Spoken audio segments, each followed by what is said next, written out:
हम उसको मार देंगे, हम छोड़ेंगे नहीं। उसका नाम रुपेश कुमार है, मेरा चचेरा भाई लगता है। चचेरा भाई लगता है? भाई लगता है। हम लोग हमेशा सोचते थे अपना भाई है।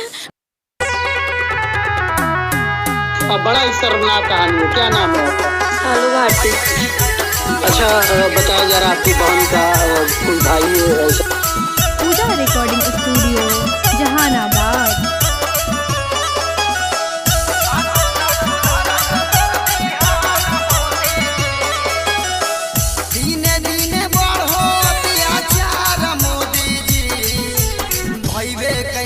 बहिनी के बलात्कार मोदी जी लागो ना सुधर तो तोर बिहार मोदी जी भइबे कइलको बहिनी के बलात्कार मोदी जी कवन उपाय करके सुधार दी बिहार के रेप करे वाला सबके भेजा दी जेल तिहाड़ के लड़की के बुझाई के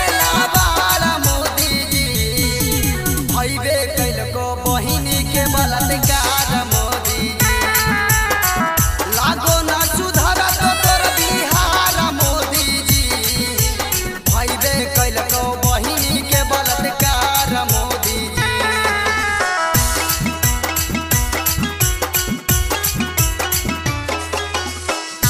मेरी मम्मी यहाँ से यहाँ दौड़ती रह गई। हाँ उसके बाद नहीं एसपी के ऑनलाइन आवेदन। कौन थाना प्रभारी, महिला या पुरुष?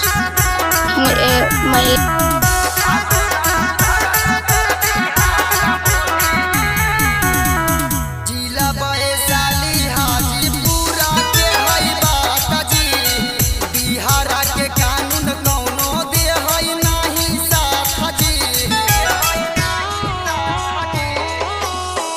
जिला वैशाली हाजीपुरा के हई बात जी बिहार के पुलिस कौनो दे हई नहीं साथ जी। लागो लाबे पर चोलल सरकार मोदी जी भइबे कइलको बहिनी के बलात्कार मोदी जी लागो ना सुधर तो तोर बिहार मोदी जी भइबे कइलको बहिनी के बलात्कार मोदी जी। हम उसको मार देंगे, हम छोड़ेंगे नहीं। उसका नाम रुपेश कुमार है, मेरा चचेरा भाई लगता है। चचेरा भाई लगता है? भाई लगता है। हम लोग हमेशा सोचते थे अपना भाई है।